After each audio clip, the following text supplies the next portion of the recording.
So Sound of White Noise, yes, is another one of those records. Like, wow, I can listen to it, So you start out like in Potter's Field, that's just a good song, man. That's just well done. The White Noise record, it always has a special place for me because it was the first one. Sure, we talked about it in interviews back then, that it truly felt like we got to make our first album over again. It was like starting over. And there's songs in that record that I think are just magic. Songs like Only, Room for One More, High Pro Glow, Package Rebellion. These songs are songs that are kind of forgotten, but they shouldn't be forgotten because I think they are so great, I was living in Huntington Beach at the time, and he started coming down to my house, and it worked. It wasn't even something we had to talk about or think about. We just got in a room and we started working, and he's like, what do you think of this after that line? Or what do you think of this verse? And it was so organic. I did back-to-back records with Dave Jordan and Brian Karlstrom, because we did Symbol of Salvation with Dave, and then Dave ended up doing White Noise. I think Dave had sometimes struggled. He thought the drums were too loud in the mix, and the one joke always was that he called it like Beach Bongo Fury at one point, because Charlie's all over the and he said that, and I think Charlie was really probably pissed and hurt at that comment, but it was funny. But in the end, the record's incredible. It's an awesome record. Everyone loves it, and I get told all the time that's the best record. It was all fresh and new and kind of ahead of its time a little bit, and just really just kind of took a step. I think the band was ready to take the step. I always say that the '90s we were embracing it, and it was changing, and it wasn't like we were like, hey, what's Soundgarden doing? What's Faith No More, Alice, what are they doing? It wasn't like we were trying to follow these bands. We were just inspired by it, and they were incredible bands. When we were in we meetings with Elektra, we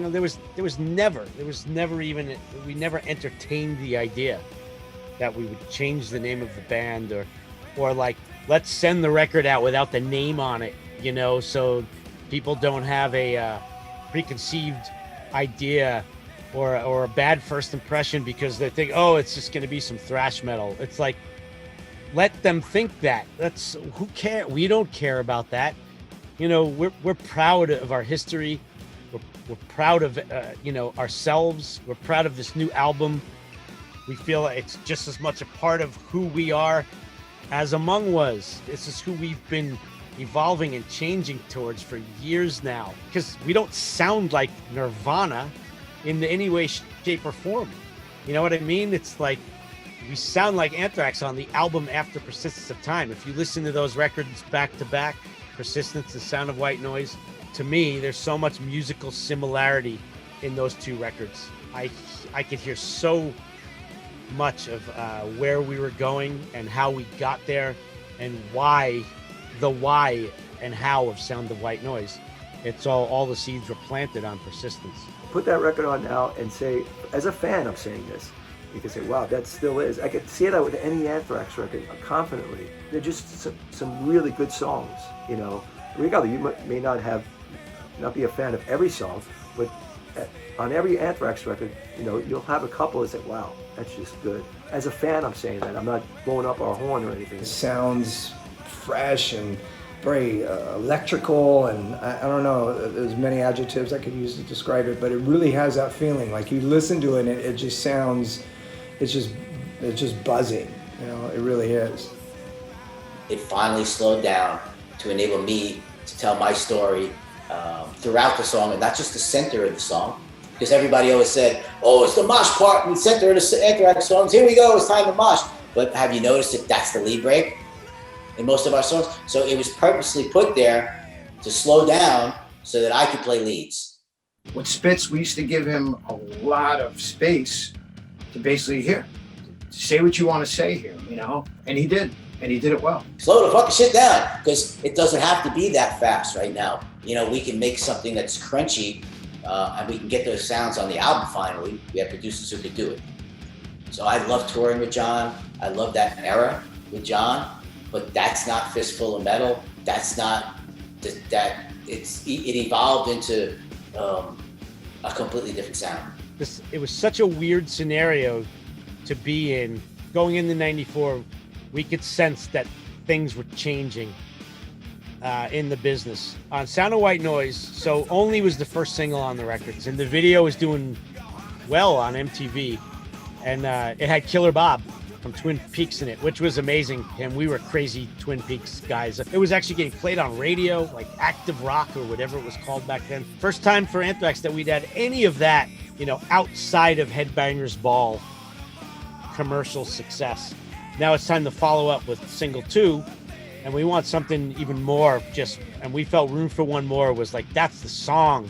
That was the song that was going over the best live. People were really connecting with Room for One More. This is going into the summer of 93. What a kick-ass song that would be, you know, to have out there while we're on tour and all that. And Elektra comes back with like, yeah, we love the song too, but we think we should go with Black Lodge. Good afternoon. At the tone, Pacific Daylight Time will be 2:48 and 30 seconds.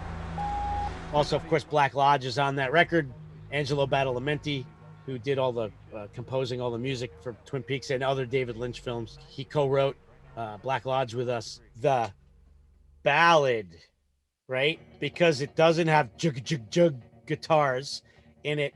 Therefore, in some way, it's considered to be more accessible, softer, whatever stupid adjective you want to use to describe it.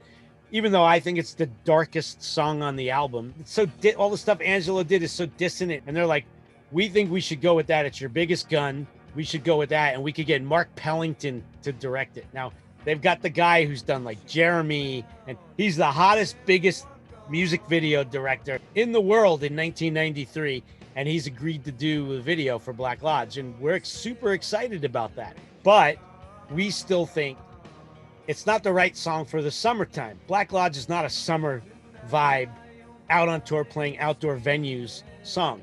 Black Lodge is October, third single, playing indoor venues in the fall. It just kept going like this. And of course, this wasn't this is over a period of like a week, you know, that all these faxes and phone calls back and forth and all this about what the next single, because we're in a rush to get the next single and video out. I think our A&R guy actually sat down with us. He just explained to us, we really should go. We've got the label behind us. You know, we've got this song that everyone thinks is the song that is going to take us from being a band that goes platinum to a band that could go double or triple platinum. Do you guys love the song? Yes, of course we love the song. Well then, you know, let's use it. Let's go for it. We had never been in this position before, you know, where we had a label that was really, really going for it and really had a plan and a vision. We went with that decision, and it's the worst from a professional standpoint, it's the worst creative decision we ever made. Not only that, it took so long to get the video made because of Mark Pellington's schedule that we missed the whole time we were out on tour. So all the timing got fucked up, and it kind of came out in a void. We were off touring somewhere else in the world. It didn't connect, just like we thought. This is not a summer song. So by the time we came with Room for One More, like later that year, it was done. Like literally we had missed by that much. If I could ever get my hands on that Tesla time machine, I would go back to that room in 1993 and say, we're going with Room for One More. I come from the future to tell you this. You got to go with Room for One More because I don't know. I can't tell you that it's going to do any better, but it can't do any worse. You have to remember when that was. That was like 92, 93 for White Noise. And I met with an artist, and he was also a director too. I basically relinquished, like, okay, you do it. You do everything. The only thing I wanted was I didn't want to be on the cover or anything like that, but I did want a shot of the band doing what the band does all the time, and that's eating. Going out to a place to eat, and I wanted it to be a shot at the diner with us sitting at the counter, drinking coffee, eating, and that's the only thing I wanted for that record. Everything else you can design, and that's what we did. the first album with Bush, I'm like, oh, whoa, that's radical. I mean, drummers come and go, bass players might come and go, but to change a front person in Western music, that's a big deal. Like, you know, that's not Jello Biafra, but it's still the Dead Kennedys. Is that going to survive? I mean, that's intense. I thought John Bush was a great choice. I was always an Armored Saint fan. I thought, you know, I still don't think Armored Saint has gotten the respect from metalheads that they should have. I remember checking out some of that record and remarking to myself that it's solid. Like, okay, it's different, but it's fine. I was into it. I mean, it's not that I wanted to see Joey go, and by any means, but I was always one of the more tolerant Anthrax fans. I know they had people that, like, you know, were so into their choice and like, man, I'm pro Joey, so I can't listen to John Bush. And, you know, I was never like that with them. You know, I've been like that with other things. I can be a fickle fan for sure. Metallica's lost me on some shit. Kiss, George Lucas. There's things that I love that I will turn on, you know, and on a dime if you do the wrong thing. You know, the wrong thing, whatever I think that is. Okay, so now we have, so John Bush is here. This is awesome.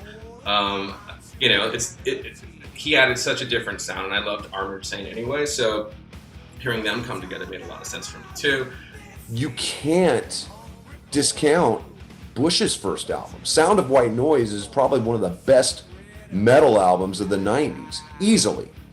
And it was so different, and only is one of the best hard rock songs that was ever out there. To this day, you could put it on and sing it. To this day, you could put it up against shit that's fucking come out 10 minutes ago, and it would destroy it. It sounds different. I think they're going for a different style of music. I think they're saying, like, what can we do to move forward? Because I think a band that stays the same is, I mean, sometimes it works, and you know, AC/DC can make it work. And then you go in the middle there, and if you look at the Bush era, you've got Sound of White Noise, which I also think deserves its place in certainly maybe the top 5 Anthrax albums of all time. I mean, Sound of White Noise is an incredible record. I mean, John is incredible. He's, you know, undeniably an incredible singer. Doesn't matter how great of a singer, even if you got Paul McCartney in Anthrax, you know, you still want to hear Joey. It's like a family. You know, it's like going to see your family that lives back east in New York, and hey, but where's Uncle Joey?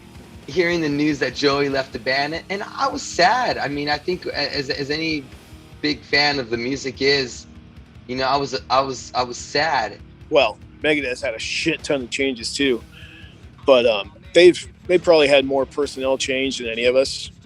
But you know, you kept the main thing. You kept Frankie, you kept Charlie, you kept Scott, and even when he wasn't there, it's not like he wasn't coming back. The record that would come to mind usually for me was the first John Bush record, because that's when we toured with them. They took White Zombie out on that record.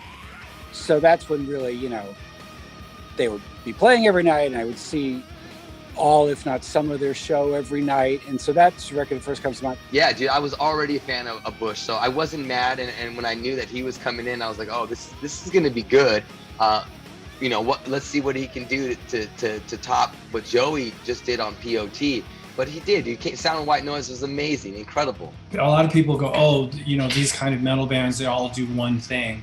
And they're all are very, very uniquely different, and the really good ones have a very specific style, and Anthrax is one of those bands. So they have a lot of those metal characteristics that we're all sort of familiar with, but they have a definite songwriting style, definite riff style, definite rhythmic style. So that stayed the same after Joey. The lineup changes are interesting. There are different periods where I like the music better.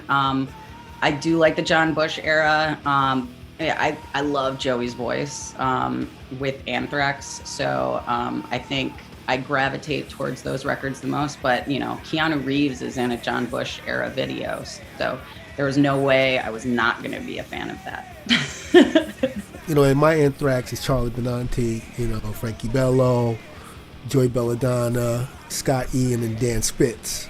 Like, that's, you know what I mean? With no shade, no vibes to the other versions of Anthrax. But those dudes are my dudes.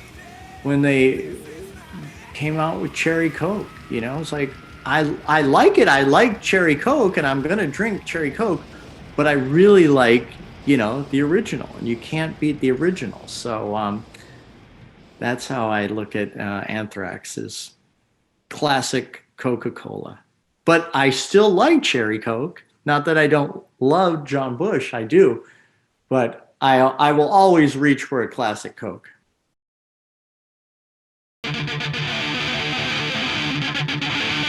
I like the content on those records. The reason why I don't mention them as much is because I don't like what was surrounding those records at the time.